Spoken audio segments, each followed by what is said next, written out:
네, 어쨌든 경제 2부 초대석 시간입니다. 앞서 저희가 1부에서는 우리 증시 AI 시대를 맞아서 불을 뿜고 있는 상황 속에서 여러 가지 변수 진단해 드렸는데요. AI 시대에는 특허와 지식재산 관련해서 분쟁도 많이 벌어지는 것도 사실입니다. 자, 그래서 특허와 지식재산 경쟁 시대에 우리의 기업 경쟁력 끌어올리기 위해서는 어떤 점들이 필요한지 오늘 자세히 진단해보는 시간 마련했습니다.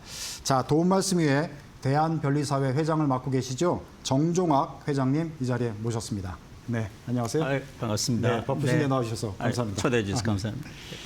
자, 뭐 AI 시대, 뭐 반도체, 네. 뭐 플랫폼, 뭐 콘텐츠까지 다 포함해서 여러 가지 지금 지식 재산이 중요한 시대인데, 자, 이 와중에 제가 이제 들어오기 전에 살펴보니까 대한변리사회가 벌써 80주년이 맞았다고요. 네. 제가 깜짝 놀랐습니다. 어떻게 협회가 네. 벌써 80주년이 됐는지. 우리가 변리사를 접한 게 이렇게 오랜 기간은 아닌 것 같은데 일단 80주년을 맞은 그 소감을 먼저 한 말씀 해주시면 네. 좋을 것 같습니다. 1946년에 우리나라의 현대적인 특허 제도가 도입이 네. 됐습니다. 그리고 같은 해 대한변리사회가 창립이 됐고 네. 특허 제도는 기술을 권리로 바꾸는 제도입니다. 네. 특허 제도를 제대로 운영하기 위해서는 기술을 이해할 수 있고, 네. 그다음 기술을 권리로 설계할 수 있고, 네. 그다음에 법원에서 분쟁을 다룰 수 있는 전문가의 이제 변리사 제도가 필요했던 겁니다. 네. 그래서 특허 제도와 변리사 역사는 같이 하고 있다. 그래서 올해 6월 26일이 6월 26일이 변리사회 창립 80주년이 80그러니까 되겠습니다. 조선 시대 때부터 있었던 거잖아요. 군정 시대입니다. 군정 시대인가요? 네, 46년입니다. 46년. 네.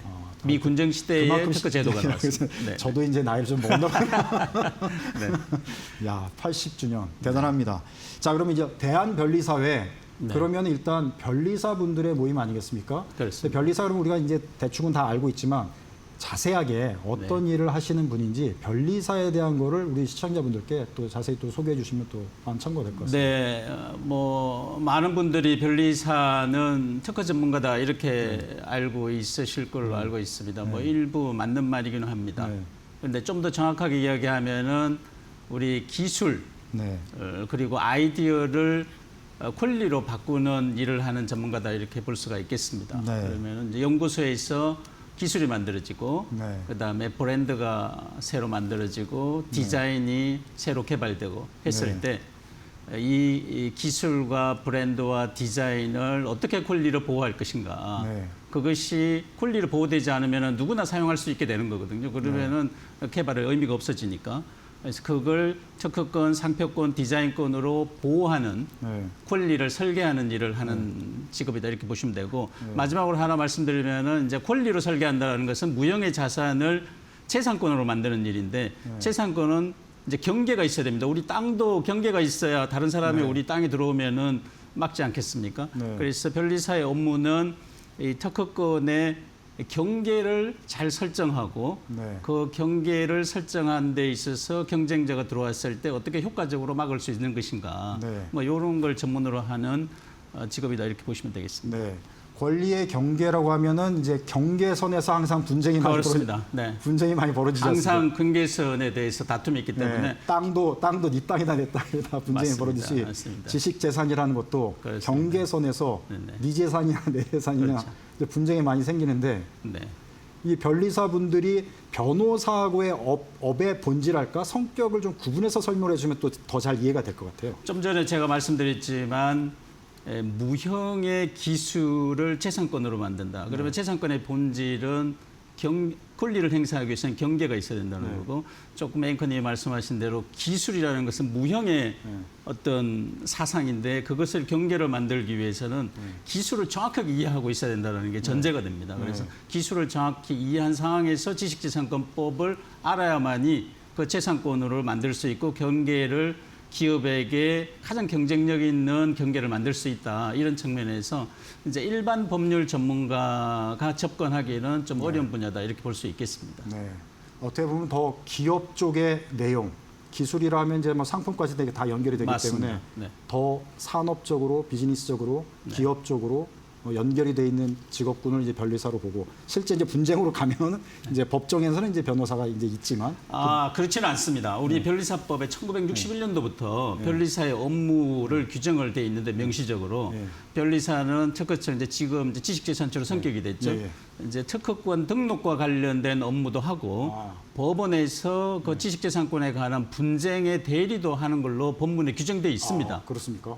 그런데 이제 뭐 나중에 질문하시면 제가 답변드리겠지만, 근데 일부 법원에서는 이 변리사의 대리권 현재 인정되고 있는데 일부 법원에서는 또 인정이 안 되는 약간 지금 21세기에 있어서 법문을 그대로 해석하지 않는 해석에 의해서 법을 제한하는 일이 좀 발생하고 있는데 이런 부분은 빨리 시정돼야 된다 이렇게 보고 있습니다. 네.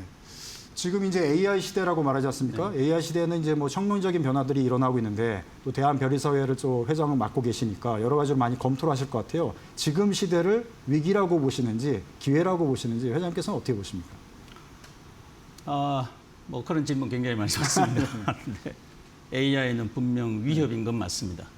그런데 우리가 선택할 수 있는 상황이 아니다. AI는 이제 상수가 됐기 때문에 그것을 기회로 만들기 위해서 우리 개인과 기업하고 국가가 어떤 준비를 해야 되느냐. 이제 이런 측면만 남아 있는 것 같습니다. 그런데 AI는 이제 정교함 그리고 신속함을 요구하는 걸로 지금 바뀌고 있기 때문에 정교함과 신속함은 우리 대한민국 국민들에게 가장 장점이다 이렇게 보고 있습니다. 그래서 저는 AI의 위기를 기회로 잘 살릴 수 있을 거라고 보고 있습니다. 네. 자, 그러면 AI 시대의 이제 변리사 전문가는 특별히 어떤 부분을 강조하고 어떤 부분을 주목해서 준비하고 계신지 그런 부분들을 말씀해 주시면 또 잘 이해가 될 것 같습니다. AI가 데이터를 분석하고 그러니까 정답이 있는 거에 대한 분석은 AI가 인간을 현 단계에서도 초월하는 것 같습니다. 그런데 이제 변리사가 하는 역할은 정답이 있는 것을 문서를 만드는 게 아니라 정답이 없는 것을 만드는 게 이제 기본적으로 변리사의 역할이거든요. 이제 그런 의미에서 AI가 제시하는 온갖 데이터를 어떻게 선택하고 어떻게 또 AI가 지금 가장 위협적인 게 가짜를 진짜같이 사람에게 믿게 하는 게 가장 AI의 위협이지 않겠습니까? 그러니까 AI가 주는 데이터를 어떻게 선택하고 검증하고 그다음에 판단하고 이거는 어차피 인간의 몫이고 저희들 변리사에 있어서는 그건 또 가장 강점이기 때문에 그 부분은 뭐 계속 진행될 거라고 보여집니다. 이게 지금 언론 미디어 환경에서는 지금 AI 시대의 가장 위협적인 요소가 또 위협도 되지만 문제가 사회적인 문제가 가짜 뉴스인제라고 얘기를 많이 하는데 이 변리사나 이쪽 특허 쪽에서도 이게 상당히 문제가 심각한 것들이 많이 있을 것 같아요. 어떤 부분들이 가장 위협적이고 또 가장 사회적인 문제가 되고 있는지 그런 얘기도 얘기를 해주시면 좀 참고될 것 같습니다. 지금 이 AI의 여러 가지 위협을 이야기할 때 AI가 인간보다 더 잘하는 분야가 있습니다. 컴퓨터를 동작하는 프로그래밍이죠. 요새 이제 사회적 문제가 되고 있는데 그거는 AI에게는 이제 모국어와 같은 거죠. 프로그래밍 언어니까. 그거는 인간의 능력을 초월하고 이제 검증이 되고 있습니다. 그런데 일반인이 그 특정 분야에서 AI가 인간의 능력보다 초월하기 때문에 인간과의 어떤 설득을 하는 법률 문서도 AI가 인간 전문가보다 더 잘하지 않을까라는 일반적 오류에 많이 빠져 있습니다. 그래서 특허 명세서나 법률 문서 같은 경우도 AI의 자동 그 툴을 이용해 가지고 작성을 해 가지고 법원에 제출하거나 지식재산처에 자기 책임하에 제출하는 경우가 많거든요. 거기에 지금 많은 오류가 발생하고 있습니다. 그러면은 자칫 자기의 권리를 AI를 믿고 제출했을 때 훨씬 나중에 그 부작용 때문에 피해를 보는 사례가 지금 발생하고 있기 때문에 반드시 전문가의 도움을 받아야 된다라고 말씀드리고 싶습니다. 자, 그 AI 시대에 그 변리사분들은 제가 이제 좋아하는 부러운 요소 중에 하나가 기업들의 속사정을 많이 보게 되잖아요. 그렇게 해서 저 이제 기자 입장에서는 상당히 그런 부분이 좀 부럽다. 이런 생각을 많이 하게 됐는데 그렇게 기업을 많이 접하시다 보니까 대한민국의 AI 시대 기회 요소들도 많이 보실 것 같아요. 이 대한민국의 경제를 발전시키기 위해서는 어떤 기회 요소들이 있다고 보시는지 변리사 입장에서 이제 기업 현장 또 산업 현장을 많이 보셨을 테니까 그런 차원에서 또 설명을 해주시면 또 많은 이해가 될 것 같습니다. AI는 우리가 쓰는 뭐 챗GPT나 클로드 이런 측면의 AI 혁명도 있지만 모든 산업 분야에서 이제 AI가 접목이 될 겁니다. 눈이 뭐 이제 안경이라든지 시계라든지 뭐 신발에는 모든 분야에 AI가 접목될 거기 때문에 모든 전 산업, 전 제품에 AI가 접목될 때 우리나라 기업들이 굉장히 순발력이 있고 창의력이 있기 때문에 모든 새로운 제품을 창작하는 데 있어서 다른 나라보다 순발력 있게 전 세계 시장에 내놓지 않을까 이런 생각이 듭니다. 그런 부분에 있어서 우리 기업들이 AI만 잘만 활용하면은 전 세계 시장을 좀 선도할 수 있지 않을까 이런 생각을 가지고 있습니다. 네. 그렇게 이제 가능성 차원에서 우리가 많은 그 기회 요소를 갖고 있다 이렇게 말씀해 주셨는데 또 이제 살펴보실 때는 야 이런 점들은 정말 문제가 심각할 수가 있다. 이런 점들 잘 준비를 해야 될 것 같은데 지금 이런 부분이 준비가 안 돼서 AI 시대에 우리 기업들이 또 우리 산업의 경쟁력이 약화될 위험 요소들이 또 되겠구나. 이런 부분들은 어떤 요소들이 있을까요? AI를 잘 활용을 하려면은 데이터 정리가 잘 돼 있어야 됩니다. 데이터. 그런데 우리나라 기업들 보면은 데이터 정리가 잘 안 돼 있는 경우가 많습니다. 그리고 아직까지 민감한 데이터를 AI에서 했을 때 정보가 유출되는 측면도 있기 때문에 AI 활용에 있어서 가장 중요한 거는 데이터 관리라고 보여집니다. 어떤 데이터는 기밀로 보관을 해야 되고 어떤 데이터는 AI를 활용해 가지고 새로운 결과물을 도출하고 그래서 우리나라 기업들이 좀 더 경쟁력을 확보하기 위해서는 기업 내에 데이터 관리에 대한 체계가 빨리 갖춰져야 된다 이런 생각을 가지고 있습니다. 데이터에 대한 체계적인 관리. 그렇습니다. 그런 부분에 있어서 이제 변리사의 역할들도 많은 부분 이제 필요한 게 되겠네요. 그렇습니다. 그런 부분에서도 또 분쟁도 많이 생길 수가 있을 것 같고요. 그렇습니다. 네, 뭐 기밀 유출이라든지 기술 유출 이런 부분과도 연관이 돼 있다고 볼 수 있습니다. 그거와 연관지어서 특히 이제 지식재산 IP가 지금 상당히 중요한 시대가 되지 않았습니까? 이 부분은 뭐 전 산업에 해당이 될 텐데요. 이 지식재산이 상당히 그 관리 체계도 필요하고 분쟁도 사전에 예방하기 위해서는 여러 가지 준비가 필요할 것 같은데 이 부분에 대한 우리의 경쟁력을 높이기 위해서는 어떤 점들이 필요한가요? 우리 변리사회에서 추진하고 있는 현안이기도 한데요. 우리가 일단 우리나라가 혁신 사회가 되기 위해서는 토양이 제대로 갖추어져 있어야 되는데 지식재산 제도가 이제 혁신 산업이 커가는 토양이라고 저희들이 보고 있습니다. 그 토양에 있어서는 이제 그게 몇 가지가 있을 수 있는데 첫 번째가 권리를 침해를 했을 때 그 권리가 제대로 보호가 되는 시스템이 작동해야 되는데 그렇죠. 법원에서 보면은 우리가 이제 입증 책임이라는 게 있지 않습니까? 우리가 상대방이 권리를 침해했을 때 상대방이 내 권리를 침해했다는 걸 입증을 해야 되는데 그 증거 자료가 상대방 기업에 있는 경우가 많기 때문에 입증의 어려움이 굉장히 많은 경우가 있습니다. 그래서 영미법계에서는 증거 개시 절차라는 제도를 둬서 상대방 회사에 직접 가가지고 증거를 확보할 수 있는 제도를 운영하고 있습니다.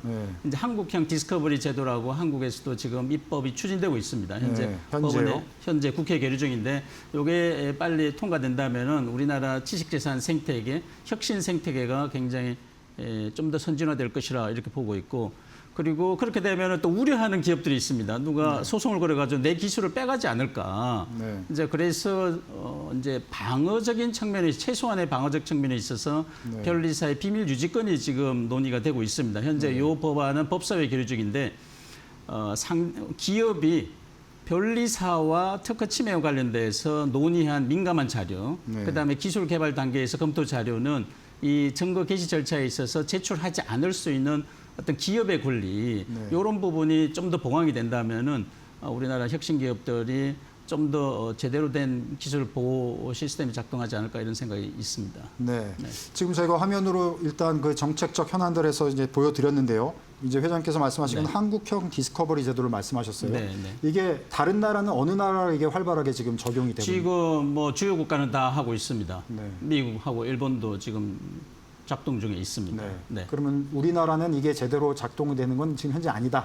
현재 지금 입법이 추진되고 있습니다. 추진되고 있는 내용이고 지금 작동하는 건 아니다. 그렇습니다. 이거의 핵심 내용은 피해자가 입증 책임을 져야 되는데 현재 그렇습니다. 상황이 입증 책임자는 상대방이 어떤 걸 탈취했는지 알아봐야 되는데 그렇습니다. 알아볼 수가 없고 그렇습니다. 그걸 확실하게 알아보기 위해서는 이 제도가 필요하다. 그렇습니다. 이렇게 이해를 하면 되는 건가요?